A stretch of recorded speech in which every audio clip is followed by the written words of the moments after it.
Brian, you've been in this business a long time, and so I have no doubt you've had somebody come into the shop one time and say, my car's making this sound, and it goes wunka, wunka, wunka, or chicka, chicka, chicka, right? It's always get a lot of that.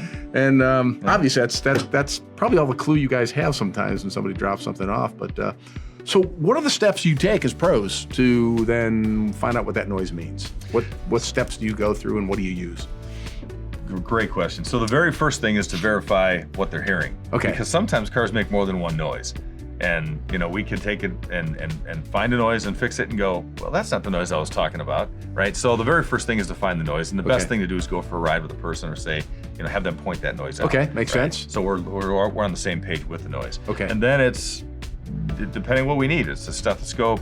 If we can do that, if it's sitting still, if it's driving, we have a system that's an NVH, noise vibration harmonics system, where we can put attach sensors. Noise vibration harmonics? Yeah. What does it do? How does it work? So it's basically a computer box that picks up noise, whether it's harmonics or vibrations, with sensors that we can place wherever we decide to put them. Okay. And it puts them on a lab scope, and it would be with, like, for example, if it's an engine noise, the engine has a certain frequency. When it has a certain RPM, it knows what that is. And if the noise that they're hearing is the same frequency as that noise, we know it's coming from that component. Oh, wow. Or if it's drive Wow, shaft, that's kinda neat. that has a different harmonics and a different frequency. Yeah. So that's how we can find out.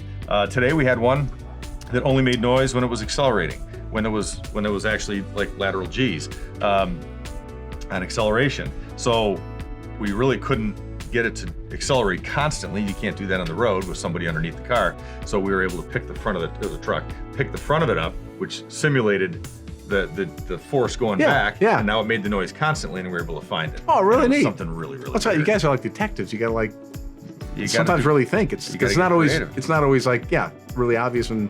Yes, and it's super important to find the noise instead of guessing and throwing parts at it or money. One other question. Do you ever have somebody come in and say, I'm making this clunky noise, and then you drove it and you realized, did you take the bowling ball out of your trunk? Did that everything like that? We've had plenty of times where there's stuff in the trunk. I'll bet you did.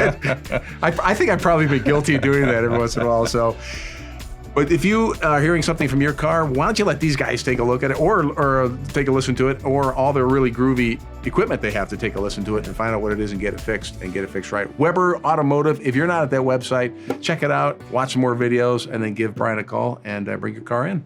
Thanks a lot, Brian. Thanks, Randy.